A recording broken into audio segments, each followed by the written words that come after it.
내 아이가 학폭 사건의 가해 학생으로 지목이 되는 경우 참 많이 당황스러우실 텐데요. 보통 학부모님들은 집에서는 정말 착하고 순한 아이여서 그런 행동을 할 리가 없다고 말씀하시면서 감정적으로 흥분을 하시는 경우가 많습니다. 그러나 억울할수록 감정을 가라앉히고 진행되는 절차를 잘 대응하는 게 무엇보다 중요합니다. 그 중에서도 오늘은 학폭위 절차가 어떻게 진행되는지, 무엇을 주의해야 하는지 등에 대해서 설명드리겠습니다. 이전 조사 과정에서 한 진술과 다른 내용을 이야기하는 것입니다. 객관적인 증거 자료가 없는 경우에는 피해 학생, 가해 학생의 진술 중 누구의 말을 믿을 것인지에 관해 학폭위 위원들이 판단을 하게 되는데, 그 기준에는 진술의 일관성이 제일 중요합니다. 이전에 조사받을 때는 다른 친구로부터 이런 얘기를 들어서 내가 이 아이한테 욕을 하게 되었다라고 진술을 하였다가, 학폭위에서는 사실은 다른 친구에게서 그런 이야기를 들은 적이 없다 라고 얘기를 한다면 진술을 믿기가 어렵겠지요. 따라서 학폭위에 출석하기 이전에 진술한 내용들을 토대로 해서 어떻게 진술할지에 대해 정리를 잘 하고 나가야 합니다. 객관적인 증거 자료가 있음에도 이를 인정하지 않고 엉뚱한 진술을 하는 것입니다. 예를 들어 SNS에서 피해 학생에게 욕설을 하였고 이에 대해 학폭위가 진행되고 있는데, 이러한 증거 자료가 있음에도 나는 그러지 않았다고 진술하는 것인데요. 이것은 피해 학생이 어떤 자료를 제출했는지를 확인하지 않았다거나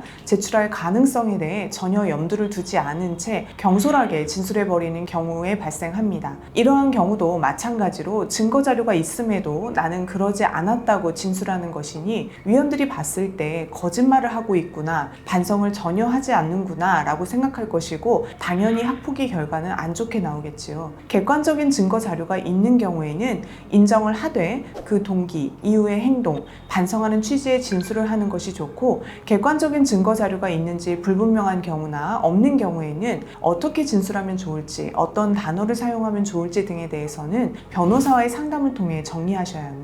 피해 학생을 비난하는 듯한 발언을 하는 것입니다. 물론 사건이 발생하는 데 있어서 피해 학생의 어떤 행동이 원인이 되어 발생했을 수는 있지만, 그렇다고 해도 가해 학생이 피해 학생에게 학폭에 해당되는 행위를 한 것은 분명 잘못된 행동입니다. 학폭위에서는 처분 결정을 내릴 때 심각성, 지속성, 고의성, 반성 정도, 화해 정도 등 여러 가지 기준을 가지고 평가를 하는데, 피해 학생의 탓을 하는 듯한 발언을 한다면 반성 정도에 있어서 좋은 점수를 받기 어려울 것입니다. 즉, 학교폭력 행위에 대해 어떠한 처분을 내릴지를 결정하는 자리이기 때문에 이 자리에서만큼은 피해 학생을 탓하거나 피해 학생에게 책임을 지우는 취지의 발언은 최대한 삼가야 하고, 가해 학생 행동에 대한 깊은 반성과 재발을 막기 위해 어떠한 노력을 할지에 대해 진술하는 데 초점을 두어야 합니다. 학폭위가 열리기 전에 참석 안내문이 송달되는데요. 그 서류를 보면 일시, 장소, 안건, 사안 개요가 기재되어 있습니다. 사안 개요 안에는 어떠한 행위가 문제가 되었다는 내용이 기재되어 있는데, 그 내용은 신고 내용을 기반으로 해서 작성된 내용이고, 그러한 신고 내용이 사실이라고 인정된 것은 아니기 때문에 이 부분에 대해서는 오해를 하지는 않으셔도 됩니다. 학폭위 과정을 통해 그러한 내용이 실제로 있었는지, 어느 부분까지 인정할 수 있는지를 판단하고 인정된 부분에 대한 처분 내용이 결정되는 것입니다. 학폭위에 참석할 때는 참석 안내문과 신분증을 가지고 가야 하고, 학생과 학부모 모두가 참석할 수 없을 경우에는 서면 진술 의견서를 작성해서 보낼 수 있습니다. 그러나 되도록 참석을 하는 것이 좋고, 특히 부인하는 경우에는 학생이 당사자이고 당시 상황을 제일 잘 알고 있기 때문에 참석하는 편이 좋습니다. 물론 어떻게 진술할지에 대해서는 미리 정리를 하고 출석해야 합니다. 제가 참석했던 학폭위를 기준으로 당일에 어떻게 진행되는지를 설명드리면, 장소에 도착하면 신분증을 통해서 당사자인지 확인을 하고 학폭위에 출석한 다른 사람들과 마주치지 않도록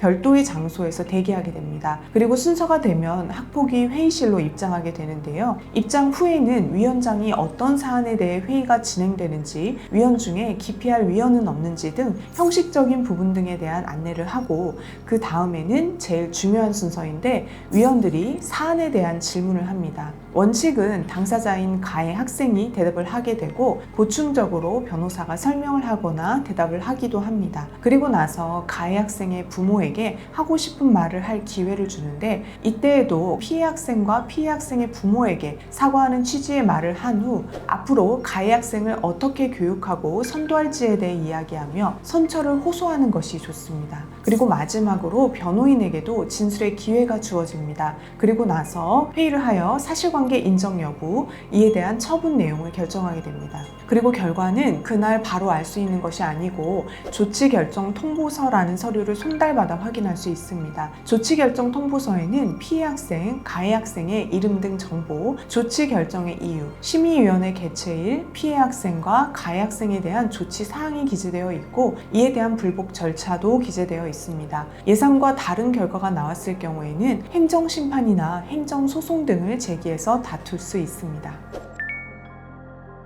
공통적으로 하는 질문들이 있고 거기에 사안에 따라 추가되는 질문들이 있습니다. 공통적으로 하는 질문들은 이러한 행위를 하게 된 경위, 반성하는지 여부, 재발 방지를 위해 어떠한 노력을 하고 있는지, 그리고 할 예정인지 여부 등이 있고 구체적인 사안에 따라 쟁점이 되는 부분들이 있고 이에 대해서 물어보는데요. 이러한 부분들은 어느 정도 예상이 되는 부분들이 있기 때문에 변호사와의 상담을 통해 예상 질문들을 확인하고 이에 대해서는 어떠한 단어를 사용해서 어떻게 대답하면 좋을지 조언받는 것이 좋습니다. 다음에는 피해 학생과 가해 학생의 입장에서 예상 질문들을 이야기해 보도록 하겠습니다. 오늘 학폭위 절차에 대해서 설명을 드렸는데요. 이와 관련해서 도움이 필요하시면 상담 전화로 문의 주세요.